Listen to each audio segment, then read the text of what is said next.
Donc on continue à réfléchir ensemble sur le Homer. Vous savez que dans la Torah, chaque fois qu'il y a un conte, chaque fois qu'on parle de conte, ça mène une purification. Par exemple, la femme Nida, elle compte 7 jours, elle se purifie, le Metzora, le lépreux, doit compter lui aussi 7 jours, le Tzav. Chaque fois que vous avez un conte, au bout du conte, on a une purification. Et le Zohar dit quelque chose d'extraordinaire, il dit, le conte du Homer, c'est le conte Kebiechol que Dieu fait, qui purifie tout âme Israël. Donc ce conte qu'on est en train de compter tous les jours, jusqu'à 49, jusqu'à la 7e semaine, c'est un conte qui doit amener une extraordinaire purification de l'âme Israël. Donc c'est une période fabuleuse. On vit actuellement une période d'une possibilité de purification d'après le Harizal, peut-être plus grande même que Yom Kippour. Parce que c'est la période qui nous sépare, enfin la période qui se déroule entre l'arrachement, la sortie d'Égypte, qui est la libération, et la révélation, qui est le don de la Torah. Or, vous savez, dans la Torah, il n'existe pas. Ces deux termes vont toujours en même temps. Être libéré et comprendre et être libéré, ça va toujours en même temps. Ça veut dire que Dieu, quand il vous libère pas de l'esclavage juste pour vous libérer de l'esclavage. Il vous libère de l'esclavage pour vous faire comprendre quelque chose, pour vous donner le sens ultime de l'être et de votre vie à vous. Or, c'est ça, ce passage de la sortie d'Égypte, l'arrachement à la matière, l'arrachement à l'esclavage, jusqu'à la lumière de l'infini et de la Torah, c'est un seul et grand mouvement qui est la purification en soi. Mais alors nous, comment? Qu'est-ce que ça veut dire pour nous? Quel est l'exercice spirituel que l'on doit faire pour toucher à cette purification? Et alors les Baalei Moussar disent une chose très simple, ils disent, c'est très simple, si on veut se purifier, il faut simplement aspirer à recevoir la Torah. Si quelqu'un veut être pur, on peut aller au mikvé, on peut faire toutes sortes de choses, on peut aller à la tzedaka, tout ça amène la pureté.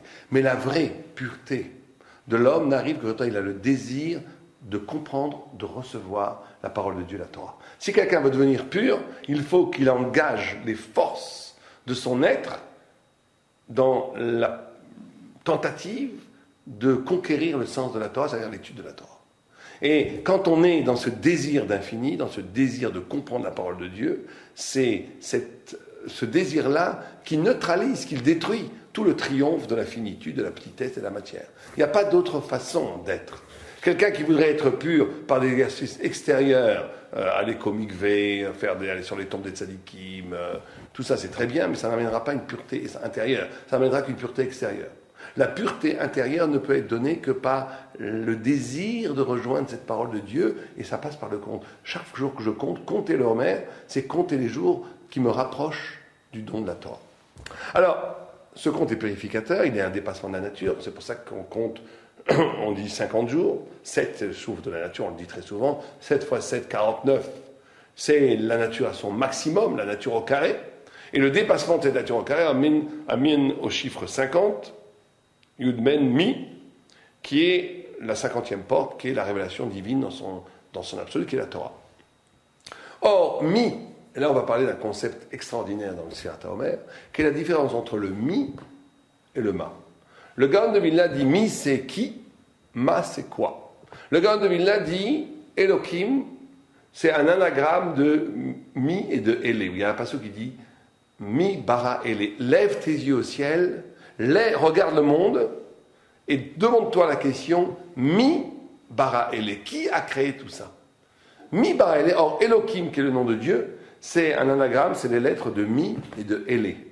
Et le Gaon de Vilna dit quelque chose d'extraordinaire. Il dit d'où vient la possibilité de faire de la avodah zara, de faire de l'idolâtrie, d'être apikorus, de détruire le sens de la vérité. Il y a chaque chose, même le mal a une origine en haut, dans le divin. Il dit c'est le terme Elohim. C'est le terme Elohim qui porte la possibilité aux hommes de faire de la avodah zara. Pourquoi? Parce que dans Elohim, la dégradation de la révélation d'Elohim, c'est Dieu qui se révèle dans les forces de la nature, à Kol Yechol, qui peut tout faire. Et dans Elohim, il y a le mot Mi, qui est lui, qui, et il y a le mot Elé, qui est la nature. Et on peut, l'avodah zara, c'est d'oublier le Mi et de ne voir que le Elé, de voir que le monde, et de diviniser le monde et d'oublier l'origine transcendante du monde, d'au-delà du monde, qui est la divinité elle-même. Or, ce que l'on cherche dans le conte du Homer, c'est le Mi. C'est pour ça que Mi, c'est une force numérique, même Yud, de 50. Or, raisonnons un tout petit peu, réfléchissons un tout petit peu. Quelle est la différence entre Ma, quand je pose la question Ma quoi, ou quand je pose la question Mi, qui?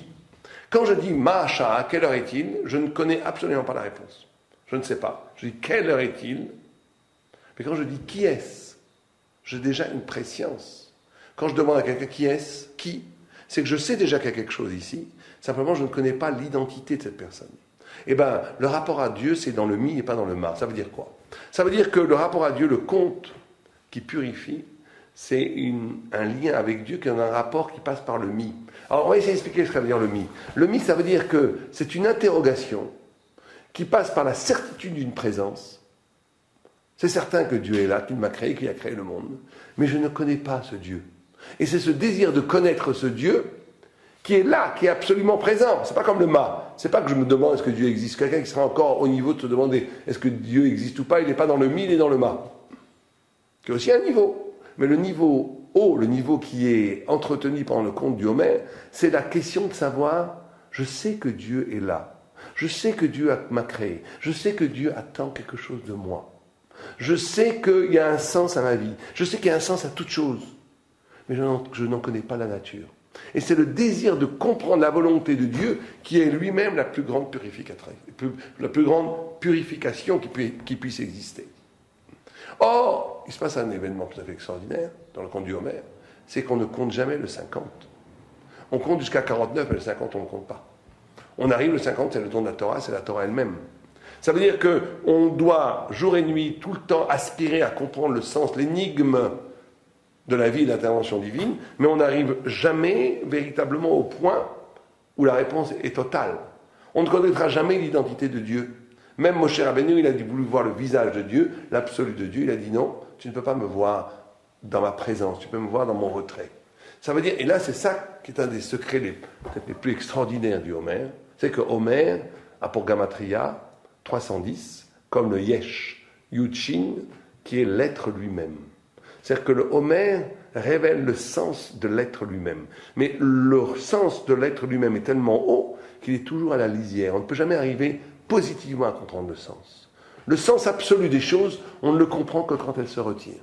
C'est-à-dire on a vraiment compris quelque chose que quand cette chose, je suis arrivé à son essence de l'essence, mais elle s'est évaporée au moment même où je la comprenais.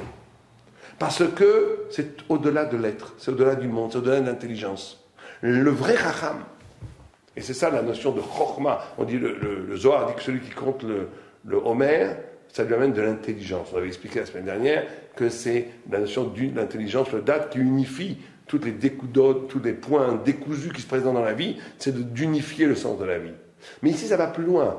Le Chacham, la notion d'intelligence du sens dans le conte du Homère, c'est cette capacité de comprendre que la plus profonde compréhension passe par une compréhension qui n'est jamais positive, qui n'est jamais entière, qui n'est jamais de l'ordre de la maîtrise, mais de l'ordre de j'ai compris, mais je ne peux pas complètement le définir. C'est là. C'est cette préscience du mi, c'est la chose peut-être la plus profonde. Le niveau, ce qu'on appelle le sod, ce niveau-là se voit dans le pshat, dans le remez, dans le drach, dans le sod. Un pshat aussi, quelqu'un qui explique un Tosfot et qui l'a complètement limité, qui a dit exactement 100% ce qu'il avait dit dans Tosfot, c'est pas le vrai pshat dans Tosfot. Un vrai pshat, une vraie possibilité de comprendre, c'est de dire quelque chose qui fait pleinement sens. Mais on sent que derrière ce sens, il y a encore infiniment plus de choses que je perçois, mais dont je ne connais pas encore l'identité. C'est le secret du mi. Voilà, c'est ce qu'on voulait dire aujourd'hui. La semaine prochaine, on va s'intéresser à un point très très important, qui est le lien entre ce conte qui nous sépare de Pessah à Shavuot, et aussi la deuxième pan du Homère, qui est la mort de Talmidim de Rabbi Akiva. Donc une sorte de deuil. On est actuellement dans une période d'allégresse extraordinaire, puisque le Gaon de Vilna dit que le Chol HaMoed, c'est comme un long Chol HaMoed. C'est comme si Pessah était le premier jour, Shavuot le dernier jour, et entre les deux, il y a un long Chol HaMoed. C'est une période de fête et d'allégresse extraordinaire. Or, au cœur même de cette allégresse extraordinaire, c'est inscrit le deuil éternel jusqu'à la venue du Messie, de la mort des 24 000 élèves de Rabbi Akiva, et bien entendu tous ceux qui comprennent, même si l'un est d'Oraïta, l'autre est beaucoup plus tard, ces deux dimensions de cette période sont intrinsèquement liées, ils sont liés au don de la Torah, et c'est ce qu'on essaiera de comprendre la semaine prochaine. Comme tout.